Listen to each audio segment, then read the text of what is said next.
ரிஷபராசி அன்பு சொந்தங்கள் அனைவருக்கும் வணக்கங்க. ரிஷபராசி சொன்ன சொல்ல காப்பாற்றுறதுக்காக உசுரையும் கொடுப்பீங்க. சுயநலம்னா என்னன்னே தெரியாதுங்க. குடும்பத்தினுடைய ஒட்டுமொத்த பொறுப்பும் ரிஷபராசிக்காரர்கள் அந்த வீட்டில் ஒரு சின்ன பிள்ளையாவே இருந்தாலும் சரிங்க, எல்லா பொறுப்பையும் இவங்க எடுத்துக்குவாங்க. குடும்பத்தில் இருக்கிறவங்க யாருக்குமே தெரியாத நிறைய மன கஷ்டங்கள் இவங்களுக்குள்ள இருக்குங்க. பார்க்குறவங்களுக்கு தெரியாது இவங்களுக்கு என்ன கஷ்டம்னு. மற்றவங்க சொல்லக்கூடிய அளவுக்கு தான் இவங்க வெளித்தோற்றம் இருக்குங்க. உங்களை பொறுத்த வரைக்கும் என்ன நடக்க போகுது? கதறி கதறி அழுதாலுமே உங்களுக்கு எந்த ஒரு நல்லதுமே நடக்க மாட்டேங்குது. இனி ரிஷபத்தோட வாழ்க்கையில் தலைவிதியே மாறப்போகுதுங்க. என்னம்மா, ஆல்ரெடி நாங்கள் கஷ்டத்தில் தான் இருக்கோம், இனி எங்களுடைய தலைவிதி மாறவே மாறாதா அப்படின்னு கேட்டிங்கன்னா அப்படி இல்லைங்க. நீங்கள் அழுது புரண்ட காலம் எல்லாமே போயிருச்சு. இனி நிம்மதியான வாழ்க்கைக்கான வெளிச்சமான பாதை உங்களுக்கு தென்பட போகுதுங்க. அதை சொல்றதுக்காக தான் இந்த வீடியோ பதிவு. அது என்னம்மா, ரிஷபராசியை பொறுத்த வரைக்கும் எங்களோட தலைவிதி அப்படிங்கிறது அல்லல் படக்கூடிய வாழ்க்கை தானே. எல்லா நேரமும் கடவுளை நம்பி தான் வாழ்க்கையை வாழ்ந்துட்டு இருக்கோம். ஆனால் எங்களுக்கு ஒரு மாற்றம் வரலையேன்னு கூட யோசிச்சுட்டு இருப்பீங்க. ஆனால் உங்களை பொறுத்த வரைக்கும் இப்போது 4 கிரகங்களினுடைய சேர்க்கை ரிஷபராசிக்கு அதிர்ஷ்டம் கொட்ட போகுதுங்க. அற்புத யோகம் உண்டாகி இருக்கு. அது என்னன்னா சதுர்கிரக யோகங்க. ஜோதிட சாஸ்திரப்படி 4 கிரகங்களினுடைய சேர்க்கையை தான் நாங்கள் சதுர்கிரக யோகம்னு சொல்லுவோம். அந்த வகையில் மீன ராசியில் சூரியன், புதன், ராகு, சுக்கிரன் இந்த 4 கிரகங்களினுடைய சேர்க்கை இது ஒரு அரிய நிகழ்வுங்க. ரிஷபராசியை பொறுத்த வரைக்கும் இந்த சேர்க்கை தான் ஒரு நல்லதொரு தாக்கத்தை ஏற்படுத்தி இருக்கு. குறிப்பாக இப்போ உங்களுக்கு வரக்கூடிய காலகட்டத்தில் புதன் பகவான் மீன ராசிக்கு பயிற்சியாக போகிறாரு. அதாவது புதன் பகவானை பொறுத்த வரைக்கும் அங்கே நீச்சமாக போறாருங்க. இது நீச்சபங்க ராஜயோகத்தை உருவாக்கி இருக்கு. இது மட்டும் இல்லாம உங்களுக்கு சூரிய பகவானும் மீன ராசிக்கு பயிற்சியாக போகிறாரு. இது சதுர்கிரக யோகம் அப்படின்னு சொல்லுவோம். ஸோ ரிஷபராசியை பொறுத்த வரைக்கும் 11ஆம் இடத்துல இந்த 4 கிரகங்களினுடைய சேர்க்கை நடைபெறதுனால அண்மை காலமாக பல்வேறு பிரச்சனைகளை நீங்கள் நிறைய சந்திச்சிருப்பீங்க. செல்வாக்காக வாழ்ந்த நீங்கள் கடன் அதிகமாகி மதிப்பு மரியாதை இல்லாமல் சொத்துக்கள் எல்லாம் இழந்திருந்தீங்க. அது குடும்பத்திலேயே சோகம் நிகழ்ந்திருக்குங்க. இது எல்லாமே அப்படியே மாறப்போகுது. இப்போ 11ஆம் இடமான லாபஸ்தானத்தில் 4 கிரகங்களினுடைய சேர்க்கை நடைபெறதுனால உங்களினுடைய ராசிநாதன் சுக்கிரனும் உச்சபலத்தில் இருக்கிறதுனால இது உங்களுக்கு சிறப்பான பலன்களை தரப்போகுது. கடன் சுமை குறைய போகுதுங்க. தொழிலில் நல்ல லாபம் பார்க்க போறீங்க. முதலீட்டிலும் நல்ல லாபம் அதிகரிக்க போகுது.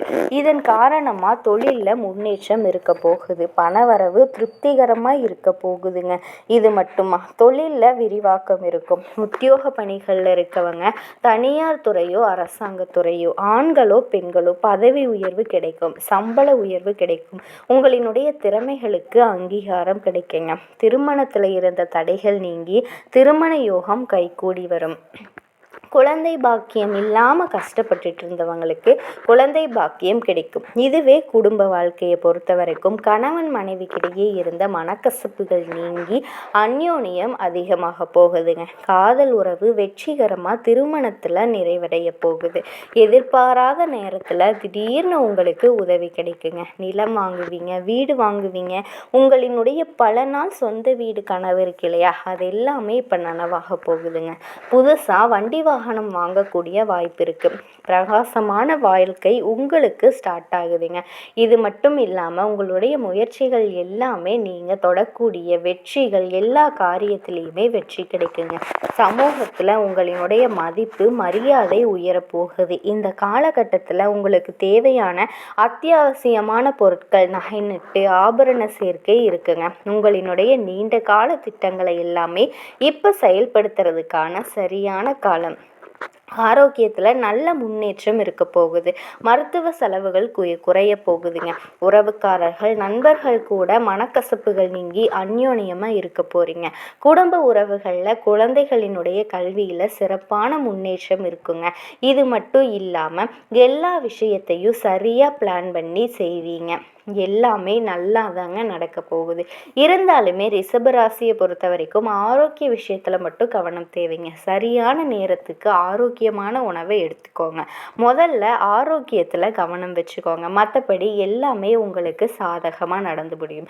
இதை எல்லாமே தாண்டி ஒவ்வொரு நாளும் உங்களுக்கு ரொம்ப சிறப்பாக இருக்கணும் அப்படின்னு நினச்சிங்கன்னா ரிஷபராசியை பொறுத்த வரைக்கும் உங்களுக்கு உகந்த தெய்வமான சிவபெருமான அனுதினமும் வழிபாடு செஞ்சீங்க அப்படின்னா முடியாத காரியங்கள் கூட முடியுங்க.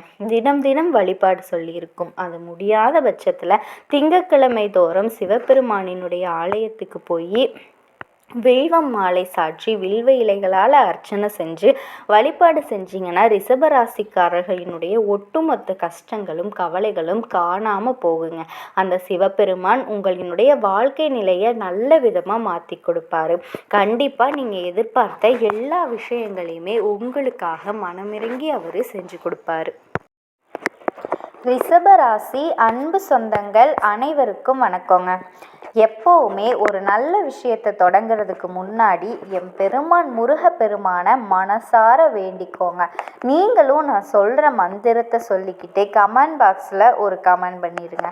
ஓம் முருகா சரணம், ஓம் முருகா சரணம், ஓம் முருகா சரணம். இன்னைக்கு நம்ம ரொம்ப முக்கியமான விஷயத்தை பற்றி பேச போகிறோங்க. அந்த விஷயம் என்னன்னு பார்த்தீங்கன்னா கிரகநிலை மாற்றங்கள்.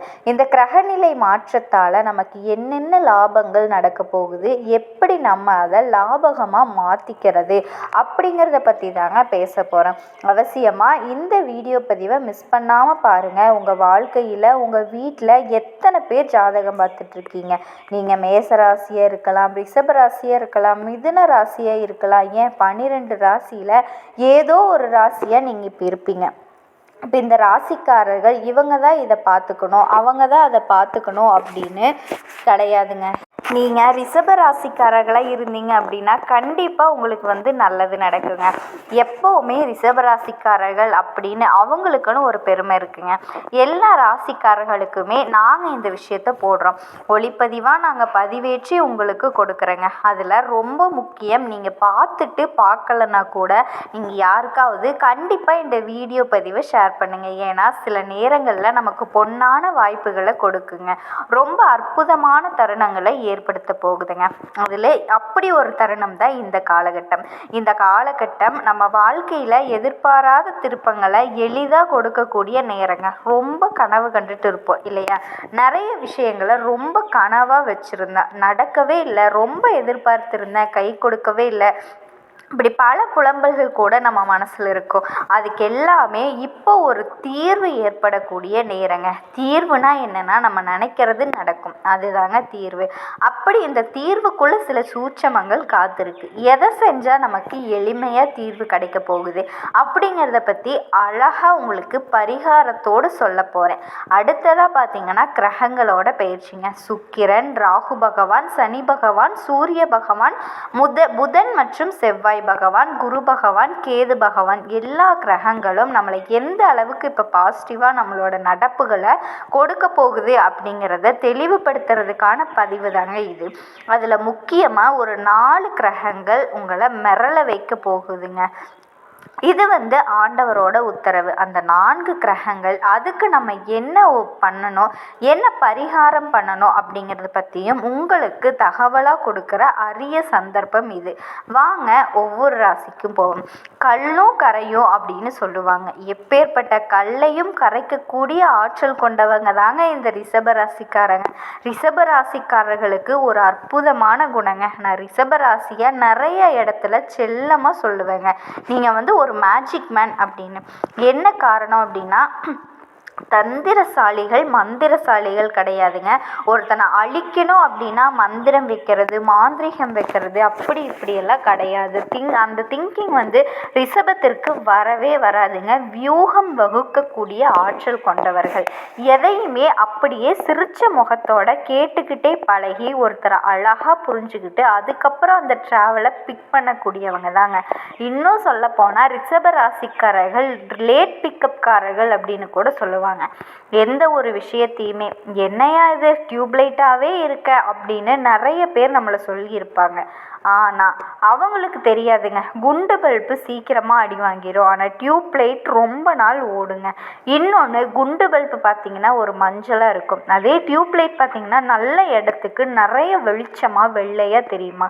இந்த எல்இடி பல்ப் இல்லையா, அப்போவே டியூப்லைட் பாருங்கள், இப்போல்லாம் எல்இடின்னு சொல்கிறோம், அப்போ எல்லாமே டியூப்லைட் வெள்ளையாக தான் இருக்கும். இப்போ ரிஷபராசிக்காரர்களினுடைய அருமை பெருமை என்னைக்குமே பிறகு தாங்க தெரியும், முன்னாடி தெரியாது.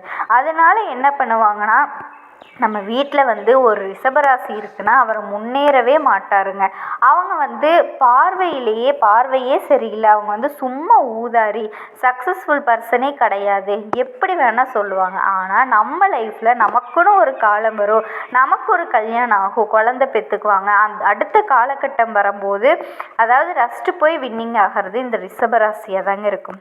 என்னையா இவ்வளவு சீக்கிரம் வந்துருச்சு, இவ்வளவு சீக்கிரம் சக்ஸஸ் பண்ணிட்ட, இவ்வளவு சீக்கிரம் உன் வீட்டில் நல்ல காரியம் நடக்குது, என்ன பண்ண, இவ்வளவு சீக்கிரம் இந்த விஷயத்தை அடைஞ்சிட்ட அப்படின்னு. இது உண்மையிலேயே கடவுளோட கிரேஸ் தாங்க நடக்குது.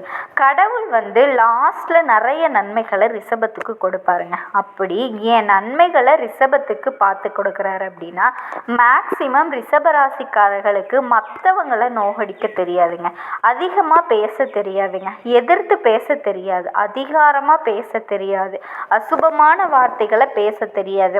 அப்படியே ஒரு கோபம் வந்துச்சுன்னா ஏதாவது ஒரு சின்ன வார்த்தை வேணால் சொல்லலாங்க, அதுவும் ரேர், எப்போவுமே ரேருங்க. கோபத்தில் கூட விலகி இருக்குமே தவிர, வருத்தப்பட்டுட்டு பேசாமல் இருக்க தெரியுமே தவிர, அந்த தைரியம் எல்லாம் ரிஷபத்துக்கு இருக்குங்க. ஆனால் அதே நேரத்தில் முதல்ல சமாதான கொடி அப்படின்னாலே ரிஷபம் தான் காட்டுவாங்க. சரி, நமக்கு ஒரு காரியம் நடக்கணும், எப்படி நடத்தலாம் அப்படின்னு ஒரு ரிஷபராசி சமாதான கொடியை காட்டுறதுக்கு வாய்ப்பு இருக்குங்க. அப்படிப்பட்டவர்களுக்கு ஒரு 4 கிரகங்கள் ரொம்ப அற்புதமான பலன்களை கொடுக்குறாங்க. உங்கள் ராசிக்கு பார்த்தீங்கன்னா இந்த குரு பகவான் வக்ரகதியில் இருக்கார் இல்லையா. இப்போ உங்களுக்கு வக்ர நிவர்த்தி ஆகும்போது அதுக்கு இப்பயே இந்த ரிஷபராசிக்கு 2வது வீட்டில் குரு இருக்கிறதுனால சுப காரியத்துக்கு பேச்சுவார்த்தைகளை நடத்துனீங்க அப்படின்னா அது சக்ஸஸ் ஆகுங்க. பிள்ளைகளோட படிப்பு, குடும்பத்தார்களினுடைய நலன், ஏதாவது சந்தோஷமாக மங்கள காரியங்களை பற்றி இந்த நேரத்தில் பேச்சுவார்த்தைகள் ஆரம்பிச்சிங்க அப்படின்னா டபுள் டைம் சக்ஸஸ் ஆகுங்க. அதே மாதிரி இந்த ரிஷபராசியினோட இந்த காலகட்டத்திலேருந்து பார்க்கும்போது 8வது வீட்டில் செவ்வாய் உச்சம் பெற்றிருக்கிறாரு. அப்போ என்னன்னா, இந்த 8வது வீடு அப்படின்னாலே நம்மளுடைய ஆயுள்காரகன்னு சொல்லுவாங்க. அந்த இடத்துல செவ்வாய் உச்சம் பெற்று உட்கார்ந்துருக்கிறதுனால கண்ணுக்கு தெரிஞ்ச பெரிய மனப்பிரச்சனைகள், மருத்துவ பிரச்சனைகள் தீர்வுக்கு வருமாங்க.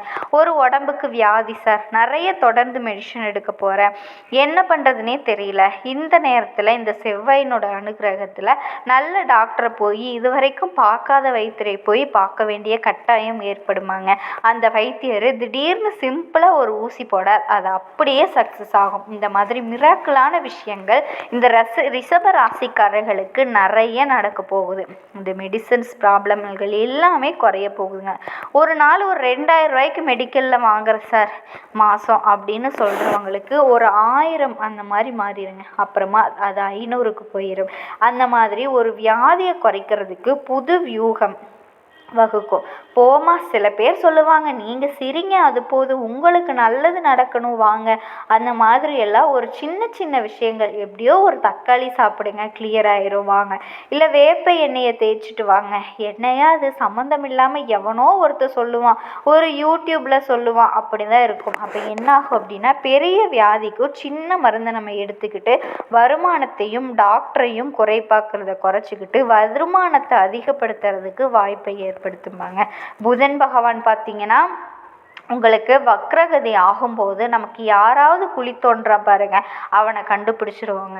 நம்மளை ஏமாத்துறவன், குழி தோன்றவன், விருப்பம் இல்லாமல் நம்ம விருப்பத்தை கேட்காம சில பேர் ஏதாவது ஆட்டம் போடுறாங்க இல்லையா, நம்ம பேரை வச்சு மிஸ்யூஸ் பண்ணுறவன், நம்ம குடும்பத்துக்கு பாதகமான செய்தியை பரப்புறவன், இவனை எல்லாமே இந்த ரிஷபராசிக்காரர்கள் இப்போ புதன் பகவான் காட்டி கொடுத்துருவார்.